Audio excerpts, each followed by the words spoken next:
Basi kwa heshima na taadhima, ninakuomba nimkaribishe Rais wa Burundi, Mheshimiwa Evariste Ndayishimiye, aweze kutoa salamu. Karibu Mheshimiwa Rais. Mheshimiwa Rais wa Jamhuri ya Muungano wa Tanzania, waheshimiwa wakuu wa nchi na serikali mbalimbali, mabibi na mabwana, ni heshima na furaha kubwa kwangu kusimama mbele yako Mheshimiwa Rais na mbele ya umati wa watu wa kiwango hiki. Kwa niaba ya Warundi na kwa niaba yangu binafsi, ninakuomba upokee mapongezi yangu na dhati kwa ajili ya sherehe ya kuapishwa kwako kama Rais wa Jamhuri ya Muungano wa Tanzania. Mheshimiwa Rais, ningependa kuwapongeza ninyi raia wote wa Tanzania kwa jumla kwa namna mlivyopiga kura.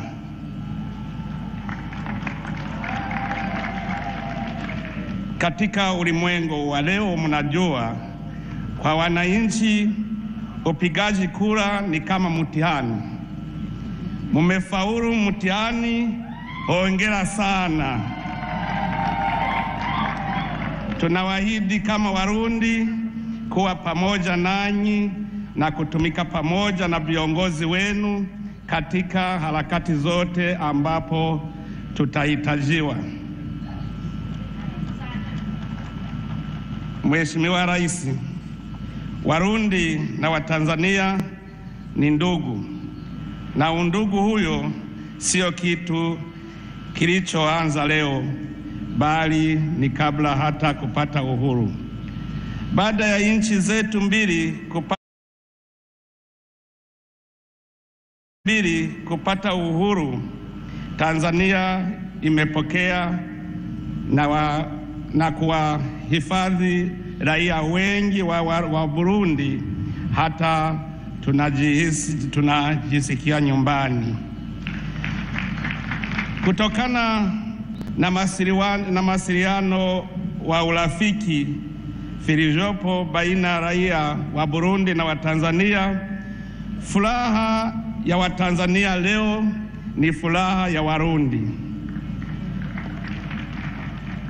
Mawasiliano hayo yana msingi ya historia ndefu ambayo Warundi na Watanzania wanachangia.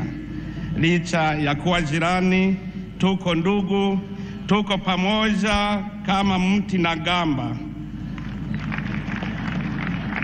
na ni mwendeo unaostahiki kuigwa na vizazi vijavyo. Mheshimiwa Rais, amani haina bei, na Watanzania mumeelewa vizuri msemo huo, kwani kutoka zaidi ya miaka 60 Tanzania iliendelea kuwa mfano wa amani na utulivu, umoja na maendeleo. Kwa hiyo katika muhula unaoanza leo na hata baadaye, tunaitakieni Tanzania kuendelea na mfumo huyo, yaani nchi ya amani, utulivu, ukarimu, maridhiano na maendeleo. Kwa upande wangu kama Rais na kwa niaba ya Warundi wote, ninajitolea kuendelea na miradi ya maendeleo tunayoichangia na Tanzania. Ningependa pia kuzungumzia umuhimu wa kuzingatia na kulinda usalama wa mipaka ya nchi zetu, tukitumika bega kwa bega. Vile vile ni sharti tuzingatie umuhimu wa kulinda usalama wa raia wetu dhidi ya tisho lolote linaloweza kusababisha vurugu katika kanda letu.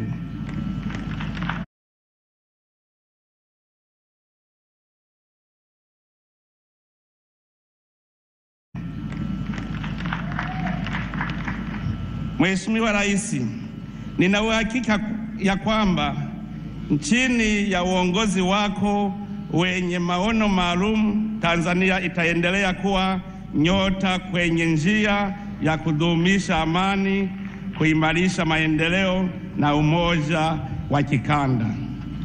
Kwa kumaliza, Mheshimiwa Rais, ninasisitiza mapongezi yangu kwa sikukuu hii. Ninakutakia tena kila laheri katika utimilifu wa dhamira kuu, dhamira ya kuwa nyota ya raia wa Tanzania hata na bara Afrika. Mwenyezi Mungu abaki nanyi wa Tanzania leo na hata milele. Asanteni sana.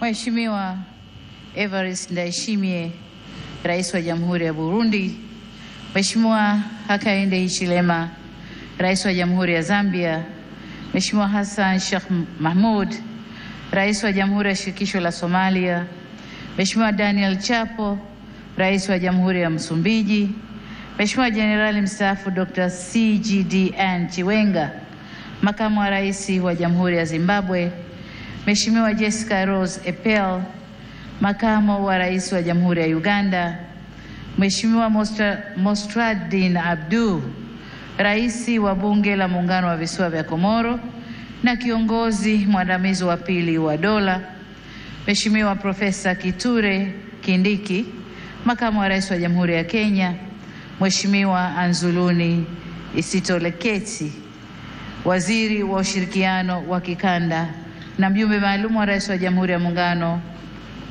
Rais wa Jamhuri ya Kidemokrasia ya Kongo, Mheshimiwa Dr. Emmanuel John Nchimbi, Makamu wa Rais wa Jamhuri ya Muungano wa Tanzania, Mheshimiwa Dr. Hussein Ali Mwinyi, Rais wa Zanzibar na Mwenyekiti wa Baraza la Mapinduzi, Mheshimiwa Dr. Jakaya Kikwete, Rais mstaafu wa Jamhuri ya Muungano wa Tanzania, waheshimiwa makamu wa rais wastaafu, waheshimiwa marais wastaafu wa Zanzibar, mawaziri wakuu wastaafu, Jaji Mkuu wa Mahakama ya Tanzania, Jaji Mkuu wa Zanzibar, wakuu wa vyombo vya ulinzi na usalama, viongozi wote kutoka Tanzania, mwenyekiti wa Tume Huru ya Taifa ya Uchaguzi, viongozi wa vyama rafiki Frelimo na CNDD-FDD na vyama vya siasa vya hapa nchini, waheshimiwa mabalozi, wakuu wa taasisi na mashirika ya kimataifa na wakilishi wa nchi mbalimbali,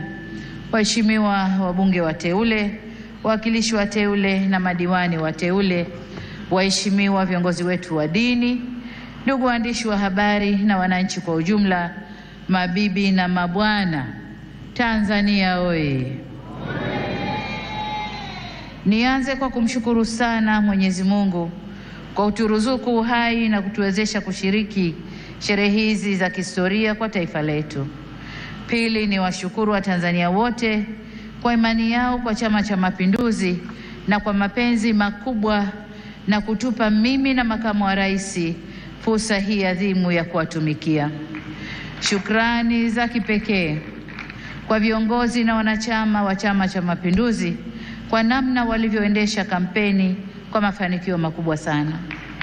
Nishukuru tena Tume ya Uchaguzi kwa kuratibu na kusimamia mchakato mzima wa uchaguzi kwa ufanisi usiotiliwa shaka. Ndugu viongozi na ndugu wananchi, katika uchaguzi huu tulikuwa wagombea 17 kutoka vyama mbalimbali vya siasa nchini tukiwania nafasi ya urais wa Jamhuri ya Muungano wa Tanzania. Napenda kuwashukuru sana wenzangu 16 ambao kwa hakika wameonyesha ukomavu wa kidemokrasia kwa kuendesha kampeni ambazo tulishindana kwa hoja na sote tulionyesha kuwa siasa sio vita. Tumemaliza vyema uchaguzi na kumpongeza aliyeshinda. Aidha, nitumie fursa hii pia kumpongeza sana Rais wa Zanzibar na Mwenyekiti wa Baraza la Mapinduzi, Mheshimiwa Dr. Hussein Mwinyi na vyama vya siasa vilivyoshiriki uchaguzi Zanzibar kwa kumaliza uchaguzi kwa salama na amani. Zanzibar oye! Pongezi zangu pia ziwaendee wote walioshinda kwenye nafasi za ubunge, ujumbe wa Baraza la Wawakilishi na udiwani kote nchini.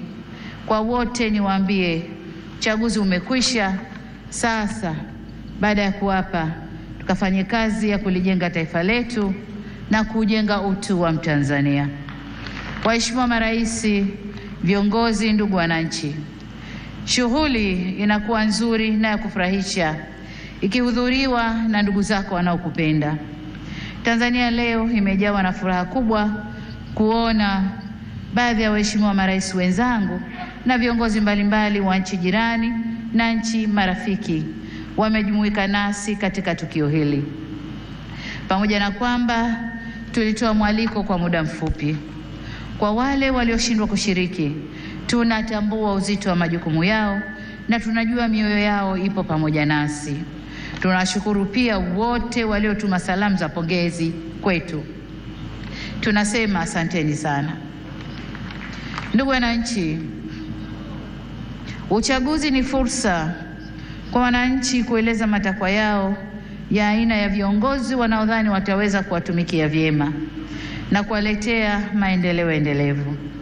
Kipindi cha kampeni tuligawika kiitikadi na kishabiki kama taifa, ila baada ya uchaguzi kufanyika, anayechaguliwa na wengi huwa ndio chaguo la nchi na anapaswa kuwa mtumishi wa wananchi wote waliomchagua na waliochagua wagombea wengine na hata ambao hawakushiriki uchaguzi. Kwa sisi tuliochaguliwa, ahadi yetu kwenu wananchi ni kulitumikia taifa hili kwa nguvu zetu zote, vipawa vyetu vyote na maarifa yetu yote. Ndugu zangu wa Tanzania, ni vyema tutambue kwa uchaguzi mkuu wa viongozi wa serikali ni mchakato wa msimu mmoja tu ndani ya kipindi cha miaka 5. Muda mwingine wote maisha lazima yaendelee. Hivyo basi jukumu letu sote kwa pamoja ni kujenga nchi yetu na kuifanya kesho yetu iwe bora zaidi kuliko jana yetu. Niwasihi tuendelee kuilinda itikadi yetu ya umoja na mshikamano. Ndugu zangu, wote tunaitakia mema nchi hii, tumesikitishwa na kuhuzunishwa na matukio ya uvunjifu wa amani, upotevu wa maisha na uharibifu wa mali za umma na mali za watu binafsi kwenye baadhi ya maeneo hapa nchini, hasa kwenye majiji na miji. Kilichotokea hakiendani na taswira na sifa za Kitanzania na sio Utanzania. Haikutushangaza kuona kuwa baadhi ya vijana waliokamatwa kutokana na kadhia hiyo wametoka nje ya Tanzania. Vyombo vyetu vya ulinzi na usalama vinaendelea kufuatilia na kuchunguza kwa undani zaidi kilichotokea na kuirudisha nchi katika hali tuliyoizoea kwa haraka. Kamati ya ulinzi ya kitaifa na kamati za ulinzi za mikoa na wilaya, na wataka muhakikishe kuanzia leo maisha ya wananchi yanarejea mara moja.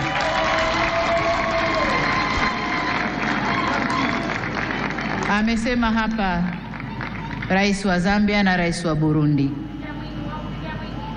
Machafuko ndani ya nchi si mema, hayana bei, hayana thamani na si faida kwa yoyote yule. Kwa hiyo ndugu zangu, niwaombe sana tuzingatie umoja, amani na utulivu wa nchi yetu.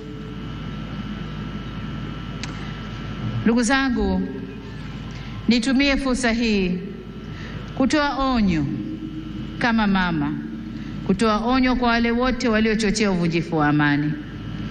Na nawataka watambue kuwa vurugu na uvunjifu wa amani huishia kupimana nguvu na uwezo wa kujihami, ila mazungumzo huzaa mshikamano.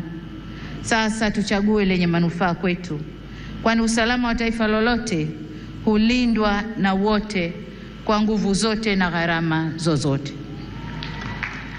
Ndugu viongozi na ndugu wananchi, kama kawaida kwa nchi zenye mfumo wa kidemokrasia, hualika waangalizi wa uchaguzi kutoka jumuiya za kimataifa na kikanda kuja kushuhudia mchakato wa uchaguzi. Uwepo wao huongeza uhalali wa juhudi zetu za kuhakikisha uchaguzi unafanyika kwenye mazingira ya uwazi, haki, heshima na utawala wa sheria. Kwa muktadha huu, tunazishukuru jumuiya zote zilizoleta waangalizi wa uchaguzi. Kutoka Afrika, tulikuwa na waangalizi kutoka Umoja wa Afrika AU, Jumuiya ya Nchi za Maziwa Makuu ICGLR, Jumuiya ya Maendeleo ya Kusini mwa Afrika SADC na Jumuiya ya Afrika Mashariki EAC. Pamoja na hao, tulikuwa na wengine kutoka maeneo mbalimbali ulimwenguni. Makundi yote ya waangalizi yameshatoa taarifa za awali na tunawashukuru kwa kuwa nasi, na kwa heshima kubwa tumepokea maoni yao. Hata hivyo, kama alivyowahi kusema Rais wa awamu ya 3 ya Jamhuri ya Muungano wa Tanzania hayati Benjamin William Mkapa mwaka 2000 wakati akiapishwa kuwa rais, na hapa nanukuu kipande tu cha hotuba hiyo kinachosema: nawashukuru watazamaji wa kimataifa kuja kushuhudia uchaguzi wetu ulivyofanyika. Walipotusifu tumepokea sifa hizo kwa unyenyekevu mkubwa. Tumesikia pia waliodhani hayakwenda sawa, na mengine hata sisi wenyewe tumeyaona. Maagizo ya kutuelekeza nini cha kufanya tumeyakataa. Ushauri wao tutauzingatia ili tufanye vizuri zaidi siku zijazo. Mwisho wa kunukuu. Ndugu wananchi, sifa moja ya mwanadamu ni kutokukamilika. Aliyekamilika kabisa bila kasoro yoyote ni Mwenyezi Mungu peke yake. Ndio maana katika shughuli au harakati za wanadamu tunaunganishwa na mawasiliano, mazungumzo na maelewano. Au kwa maneno mengine, tunaunganishwa na uwepo wa suluhu. Suluhu yenyewe sio suluhu mimi, lakini hata suluhu mimi nitafanya kazi yangu ya kuunganisha taifa. Kwa hiyo tunaunganishwa na uwepo wa suluhu ya mambo katika jamii zetu. Kama mnavyofahamu, katika kuliunganisha taifa, serikali ya awamu ya 6 tulianza na falsafa ya R4 inayosimamia misingi ya kuzungumza na kuelewana, kuvumiliana, kubadilishana au kubadilisha mwelekeo baada ya maelewano na kuendelea kujenga taifa letu. Tunapoendelea mbele, hatutachoka wala kurudi nyuma kwenye kusimamia yote yanayohusu kujenga umoja na mshikamano wa taifa letu. Ndugu wa Tanzania, mkusanyiko wetu leo hapa sio kwa ajili ya kuwazawadia walioshinda kwenye uchaguzi, la hasha, bali ni matakwa ya kikatiba ya kukabidhiwa dhamana ya kuwa mtumishi mkuu wa taifa katika kuleta maendeleo endelevu kwa maana ya uimara wa kiuchumi, kisiasa, kidiplomasia na kijamii. Ili tuweze kuyatimiza hayo, hatuna budi kuhakikisha tunahimizana umoja na upendo kwa nchi yetu. Tunadumisha amani na kuheshimu sheria za nchi. Kinyume cha hayo, maandamano, vurugu, uvunjifu wa amani husababisha maumivu na havileti manufaa wala faida kwa yoyote yule. Ni wasihi wa Tanzania tuchague hekima badala ya ghadhabu, busara badala ya mihemuko, upendo badala ya chuki, uvumilivu badala ya vinyongo, umoja badala ya mgawanyiko, na amani badala ya vurugu. Lakini vile vile ni wajibu wetu kuchagua unyenyekevu badala ya kiburi na huruma badala ya hasira. Taifa letu ni moja na lina nguvu zaidi kuliko mtu yoyote yule. Demokrasia haipimwi kwa nani kashinda uchaguzi, bali kwa jinsi tunavyoendesha mambo yetu baada ya uchaguzi. Tutakuwa na nguvu zaidi pale kila sauti chanya au hasi zitakaposikilizwa, kuheshimiwa na kuthaminiwa, na vile vile tunapoweza kuponya wenye maumivu. Hii si kazi ya upande mmoja wa serikali peke yake, bali ni kwa kila jumuiya za wananchi, vyama vya siasa, dini zetu na kila mwananchi. Na hapa nitumie fursa hii kuwashukuru kwa dhati ya moyo wangu viongozi wa dini waliohimiza amani na upendo katika kipindi chote cha kabla uchaguzi, wakati wa uchaguzi na sasa baada ya uchaguzi, wanavyoendelea kuhimiza amani na upendo. Ndugu zangu, nimeamua kutumia jukwaa hili leo kushukuru na kupongeza kwa kumaliza uchaguzi, kuhimiza umoja na mshikamano wa kitaifa na kusisitiza kwamba Jamhuri ya Muungano wa Tanzania kama taifa ni muhimu zaidi kuliko matakwa binafsi ya mtu yoyote. Masuala ya mwelekeo wa kazi za serikali kwa miaka 5 ijayo na ufafanuzi wa kina wa hatua zitakazochukuliwa kutekeleza dhana ya kazi na utu utatolewa katika hotuba ya uzinduzi wa Bunge la 13 la Jamhuri ya Muungano wa Tanzania. Baada ya kusema hayo, niwashukuru wote kwa kujumuika nasi kwenye tukio hili muhimu na la kihistoria. Nimepokea pongezi kwa heshima kubwa, na sasa safari ya kuwatumikia Watanzania kwa kipindi cha pili cha awamu ya 6 inaanza rasmi. Nawashukuru wananchi wote wa Tanzania, na ni imani yangu kwamba tutashirikiana ndani ya safari hii. Asanteni sana kwa kunisikiliza. Mungu ibariki Afrika. Mungu ibariki Tanzania. Amen, amen, amen. Asante sana Mheshimiwa Rais wa Jamhuri ya Muungano wa Tanzania. Naomba niwaalike viongozi wote na wananchi tupunge bendera juu, tumpongeze Mheshimiwa Rais kwa hotuba nzuri kabisa. Pigeni vigelegele, wa Tanzania wasikie, dunia isikie.